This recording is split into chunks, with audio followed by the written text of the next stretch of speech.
Hey guys, I hope you all are doing good. I'm doing super duper good, and I want to mention you one thing that this is the second day of our ancient Indian history series. Okay, let us continue. Okay, this is our ancient history by Ananya Mishra, modern historians of ancient time, R.S. Sharma. If you are doing it, let me. You have to make sure that till now you have subscribed to the channel Saraswati, like the video, comment कर लिया कुछ भी opinions के लिए. Also जो भी playlist है ना इस वीडियो के लेक्चर की, ये भी आप लोग चेक कर चुके हो. Do share the video with her friend before, like that. It's mean to say with your friend, it's become her friend. Ignore it. Okay. Here I have covered all the chapters. There is no need of you to be shattered off. Everything will be covered. Okay. Colonialist view and their contribution. Although, okay, let me be ready with my toolbox. We will go for the same colors. No exchanges will be there, and brush. Okay. Although educated Indians retained their traditional history in the form of handwritten epics just like Puranas and semi-biographical work. देखो educated Indians जो थे अपनी traditional history को कैसे बचा के रखे थे, पुरानाज और सेमी बायोग्राफिकल वर्क से लेके. पुरानाज तो हमें पता है, एंड सेमी बायोग्राफिकल वर्क्स मतलब किसी भी व्यक्ति की जीवन गाथा. अब जो जीवन गाथा है ना, उसमें उसकी लाइफ में क्या चल रहा है क्या नहीं, वो उसे बताता है एंड उसमें वो लिखता है, एंड उसके लाइफस्टाइल से सराउंडिंग से हमें पता चलता है कि हाँ पहले ऐसा हुआ करता था या ऐसा होता था. ब्रिटिश 18th सेंचुरी में उन्हें रियलाइज़ हुआ कि बंगाल एंड बिहार पे अगर कंट्रोल लाना है, तो ये ईस्ट इंडिया कंपनी का रूल लाना है, तो ये एडमिनिस्ट्रेटिव और हिंदू लॉ जो इनहेरिटेंस है, फिर जो मनुस्मृति है, ये सबको समझने के लिए बहुत प्रॉब्लम होने लगा. इसीलिए उन्होंने सबसे फर्स्ट मनुस्मृति को ट्रांसलेट किया था इंग्लिश में, the code of Gentoo law of pandit स्वर एसोसिएशन विद ब्रिटिश इंडिया. अब धीरे धीरे उन्हें ये भी रियलाइज़ हुआ कि कस्टम जो है लार्जली अंटिल 18th सेंचुरी तक ये एक्यूमुलेट किए हैं. ठीक है. कैलकाटा में 1784 में एशियाटिक सोसाइटी सेटअप होती है, जिसमें Bengal it was a civil servant of East India, जिन्होंने सर विलियम्स जोन्स जो कि फर्स्ट सजेस्ट किए कि संस्कृत लैटिन ग्रीक एक ही सेम फैमिली से बिलोंग करते हैं. Same family means to say there are some word which are common, there are the same origin of the some. Okay. And in 1789, the Bhagavad Gita, the most popular Hindu religious text, was translated. Okay. धीरे धीरे बहुत सारी societies setup हुई हैं, और धीरे धीरे हमें रियलाइज़ हुआ है कि ये हमें ट्रांसलेट करना बहुत ही ज़रूरी हो गया था. ओके. बहुत सारा. Okay, wait. The greatest impetus to ideological studies was high even by German born called as Maximum 1823 to 1904. England के जब हमारा रिवॉल्ट हुआ था इंडिया में, तब उन्हें बैडली रियलाइज़ हुआ कि ये देखो, अगर हमको एलियन पीपल जो है इसमें सिमिलर है क्रिश्चियन मिशनरीज से. अब वो लोग सिर्फ ये नहीं चाहते थे कि ट्रेड करें, वो चाहते थे हमारा जो रिलीजन है वो भी कन्वर्ट हो जाए. और बहुत लोग इसके ऊपर जो थे रिवोल्ट भी किए थे. ठीक है. और उन्हें अपना कल्चर चाहिए था. ब्रिटिश जो थे क्रिश्चियन कल्चर को फॉलो किया करते थे और उसको लेके चल रहे थे, बट हमारे पीपल जो हैं it was going for Hindus, and इसमें क्लस्टर्ड हो जा रहा था. इसीलिए they realizes that there is need to study the history of our culture. In the introduction of this volume book, देखो मैक्स म्यूलर एक जर्मन थे जिन्होंने हमारे एशियंट इंडियंस के बारे में कुछ जनरलाइजेशन किए हैं. अब जनरलाइजेशन क्या होता है? जनरलाइजेशन वो चीज़ है दैट्स मीन जो है नहीं, बट हमें लगता है कि वो ऐसा है. और ये मैक्स म्यूलर जो थे ये एकदम एंटी इंडियंस थे, मतलब इंडियंस के बारे में नहीं सोचा करते थे, वो ब्रिटिशर्स के बारे में ही सोचा करते थे. उनका कुछ जनरलाइजेशन था. Let us read it. Okay. Statement जो था, देखो क्या क्या था. टाइम एंड क्रोनोलॉजी नहीं है। हमारे जो हिस्ट्री रिटन है इसमें कुछ टाइम मेंशन नहीं है, डेट मेंशन नहीं है, एक्सेट्रा एक्सेट्रा मेंशन नहीं है। डिस्पोटिक रूल है, मतलब सिर्फ राजा राजा का गुणगान हो रहा है। स्पिरिचुअलिज्म जो है नेक्स्ट, देखो स्पिरिचुअलिज्म प्रॉब्लम बताया गया, जैसे कि हमारे नेक्स्ट वर्ल्ड, जैसे उस टाइम का माना था if you go up above, मतलब क्या बोले, if you go across the sea, तब आप सेम रिलीजन के नहीं माने जाते हो, लाइक दैट, उस सब टाइप का बिलीफ था, वो लोग ये कहना चाह रहे हैं। और no concern of western scholar जो था, इंडिया के एक्सपीरियंस एक सेंस ऑफ यूनिटी भी नहीं है, या नेशन नहीं है, या फिर सेल्फ गवर्नमेंट नहीं है। अब इसी सब का जवाब अगर हमें देना है उन सबको, तो we have to read ancient Indian history. Okay, देखो many of this generalization was made by his Carey 1920, who wrote 1904 the first systematic history of ancient India. His book, which was based on in-depth study of available resources, gave premises to political history. It served as textbook for several 50 years. ठीक है, बहुत सारे lawyer, member of Indian civil servant जो थे, ये भी foreign का बहुत एम्फसाइज करते थे। उनको ये लगता था कि जो भी कल्चर आई है, जो भी जितना कुछ है, इज़ बिकॉज ऑफ बाहरी लोगों के वजह से। ठीक है, जो भी है अलेक्जेंडर ने किया है, जो भी है शुंगास ने किया है, आर्यस ने, ये सारे मानते थे कि ये सारे बाहर के कल्चर हैं। ठीक है, in some British interpretation of Indian society serve to enhance the achievement and justify colonial rule. ये सब क्यों क्या करते थे? जनरलाइजेशन इनका फुल मकसद था, जिससे वो ऐसे ये कर पाए। इस पैराग्राफ में वही लिखा है कि उनका मेन मकसद था कि हमारे मन में जो ब्रिटिश का रूल है ना, तब और था, क्योंकि हमारे इंडिया में उससे पहले कोई बाहर का आके हमारे कल्चर में मिक्स होता था, मतलब हमारे कल्चर को अपनाता था।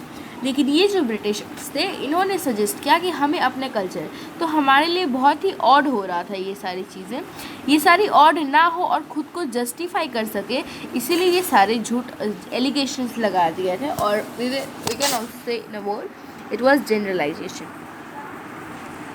Nationalist approach and its contribution. अब तक हम लोग सिर्फ कॉलोनियल रिव्यू के बारे में पढ़ रहे थे, मतलब ब्रिटिशर्स का क्या मानना था। अब बात करते हैं नेशनलिस्ट अप्रोच में। यहाँ पे बहुत सारे नेशनलिस्ट का नेम है, जैसे कि Rajendra Lal Mitra. There are also of they who suggested that people in that time eat beef. Okay, India and progressive capitalist society of Britain, a band of scholar took on themselves not only the mission to reform Indian society but also Indian history. Okay, देखो बहुत सारे ये थे। अब आपको सिर्फ name याद करना है और उन्होंने क्या किया उस पर काम करना है। ठीक है, महाराष्ट्र में Ramakrishna Gokhale, in Maharashtra there was Ramakrishna Gopal Bhandakar 1837 to 1925 and Vishwanath Kashinath Rajwade who emerges a very beautiful right. Okay, और इसमें आर्य भंडारी जो थे, concept political history of Satavahanas of Deccan and history of Vaishnavism, ये जो थे ये वाले पर्सन जो थे वो बेसिकली साउथ इंडियंस में जो था उससे डील किया करते थे। ठीक है, वीके राजवाड़े, मतलब ये वाले Vishwanath Kashinath Rajwade, he travel from village to village in Maharashtra in search of Sanskrit manuscript, और उन्होंने बहुत सारे वॉल्यूम्स ऑफ मैरिजेस के बारे में भी प्रमोटेड किया। ठीक है, okay, let us move forward. There were also Dharmashastra encyclopedias. The Indian scholar diligently studied polity and political history to demonstrate that India have a political history than that the Indian supposed expertise in administration.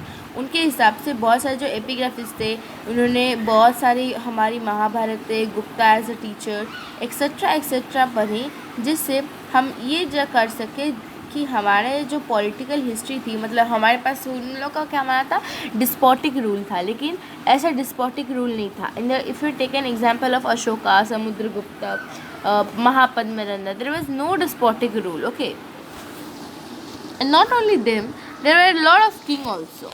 Okay, उसके बाद एक और चीज़ है problem of periodisation, मतलब कौन सा period कहाँ से स्टार्ट हो रहा है पता ही नहीं है। जब मॉडर्न पीरियड था उससे पहले एशियंट एंड मिडीवल दोनों हो चुका था। इफ़ यू कंक्लूड, तो एशियंट एंड मिडीवल दोनों हो चुका था। That's mean if you draw it like this, it was like this only. यहाँ पे है हमारा ancient, medieval and this is modern. तो एंशियंट का तो एंशियंट का ये मॉडर्न है, और मॉडर्न में ये लोग एंशियंट का बात कर रहे थे। तो इनके अकॉर्डिंग यहाँ पे कोई क्लियर डिवाइडिंग लाइन नहीं है जिससे पता चल सके कहाँ से मिडिवल हो रहा है, कहाँ से ये।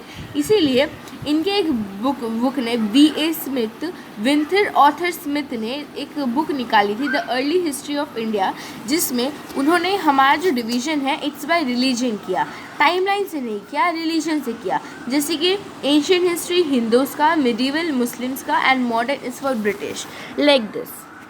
Okay, there were also some rulers just like R.C. Majumdar. There were K.A. Nilakant Shastri, 1892 to 1892 to 1975. The great historians from South India follow the same approach, and India his style is also as route to it. देखो basically ये लोग जो थे ना अपने अपने culture को highlight किया करते थे, जो जहाँ से था। जैसे कि साउथ इंडियन से थे तो साउथ इंडिया के कल्चर को, अब बेसिकली जो हमारे इंडियंस थे ना, इंडियंस राइटर्स थे, मतलब जो नेशनलिस्ट राइटर्स थे, वो ना ये सारे मतलब बाकी सारे जो जैसे कि मैंने बोला आपको V.A. स्मिथ की बुक, इन लोग ना बेसिकली बाहर के उनके अकॉर्डिंग सारा जो कल्चर है, अच्छी अच्छी चीज़ें हैं बाहर से आई हैं as per them. For that reason only we came to know that ये जो हमारे नेशनलिस्ट थे ये अलेक्जेंडर और बाकी सारे अलेक्जेंडर के इन्वेशन पे कम फोकस करते थे, क्योंकि भर भर के बातें की होती थी इसके बारे में इन द अदर्स बुक। वो बेसिकली किसके बारे में बात करते थे? पोरस के बारे में, चंद्रगुप्त मौर्य के बारे में, महापद्मनंदा के बारे में, जिसकी आर्मी को देख के अलेक्जेंडर की आर्मी ने जाने से मना कर दिया था। There were also elephant. इस चीज़ को मैंने आपको एक्सप्लेन कर चुका है कि एलिफेंट का होने में आपकी टीम में क्या सहायता होता है। Okay okay however he greatest merit of K.P. Jayaswal lay in exploring the myth of Indian despotism. ठीक है, जैसे कि उनके अकॉर्डिंग क्या था, जो डिस्पोटिक रूल था उसमें उन्होंने ये बताया, कौन से K.P. जायसवाल ने, कि ये रिपब्लिकन भी थे, वो इंजॉय करते थे हमारे ग्रेट टाइम इंडो पॉलिटी में। रिपब्लिकन कौन होते हैं? ये हमारे मगध एम्पायर में हम लोग समझने वाला है, जो कि महापद्मनंदा में ज़रूर से पढ़ेंगे हम लोग। Okay, move towards non political history. अब जो थे नॉन पॉलिटिकल हिस्ट्री पे, जैसे कि बहुत सारे हमारे कल्चर को लेके बहुत सारे बुक बनने लगे हैं। Let us read it. British storage A.L. Basham, it's not Basham, it's Basha, is Basham, S-H-A-M. Sanskrit by training question the wisdom of which was India. इन्होंने बताया कि ये जो पास्ट है ना, we read out of curiosity and places इस book. ठीक है, मतलब हमें ना इसमें हर चीज़ में क्वेश्चन नहीं पूछना है, सिर्फ जो जैसे है वैसे मान लेना है। If you want to study the history betterly. Okay, देखो ये जो है ना, there were lot of writing जो कि बहुत सारे डिस्क्रिमिनेशन भी करती थी और बहुत सारे इकोनॉमिक में भी बात किया करती थी। ठीक है, over the past 40 years there has been change in method of orientation of those work of ancient Indian history and try to relate them to political development। मतलब जैसे कि धीरे धीरे ना सोशल इकोनॉमिक, मतलब उन लोग के अकॉर्डिंग धीरे धीरे पीपल रियलाइज़ किए कि सिर्फ एक चीज़ ग्रो नहीं हुआ है, धीरे धीरे करके हर चीज़ ग्रो हुआ और धीरे धीरे करके हर चीज़ में उससे हेल्प मिला। और ये सब कैसे पता चला? By archaeological evidence and anthropological evidence. Archaeology वो सारी चीज़ें हैं जो अगर आप डिगअप करो, मतलब खोदो अगर मिट्टी को, तो आपको मिलती है। और anthropological is the thing of biological, जैसे कि हड्डी फड्डी etcetera like that. Okay okay communal approach. अब बहुत सारी कम्युनिटी थी, जैसे कि हिंदूज़ एक्सेट्रा मुस्लिम्स, तो सबकी अलग अलग व्यूज़ थी। ठीक है, कुछ अपनी कल्चर को डिफ़ाइन करते थे एंड कुछ दूसरे कल्चर को डिफ़ाइन करते थे। अब हमको कैसे पढ़ना है हिस्ट्री को? हिस्ट्री को रैशनल व्यू लेना है। रैशनल व्यू क्या होता है? मतलब जो अच्छा है उसे कैचअप कर लो और जो बुरा है उसे माइनस कर लो। ओके, मतलब हटा दो। जैसे कि ये भी एक मिथ फैला है अयोध्या में राम जी के एग्जिस्टेंस के बारे में, दैट ऑल एविडेंस लिटरेचर में लिखा है that Ram Bhagwan exist, but if we go and for an evidence in Ayodhya, there is no sure or critical studies for the Brahminical social structure and even support the caste system by ignoring the social inequality states by Manu. Okay, those who was attributed to those who was attributed to painted were to be Vedic people and looked for it outside India now declare the Indo ideals to be indigenous.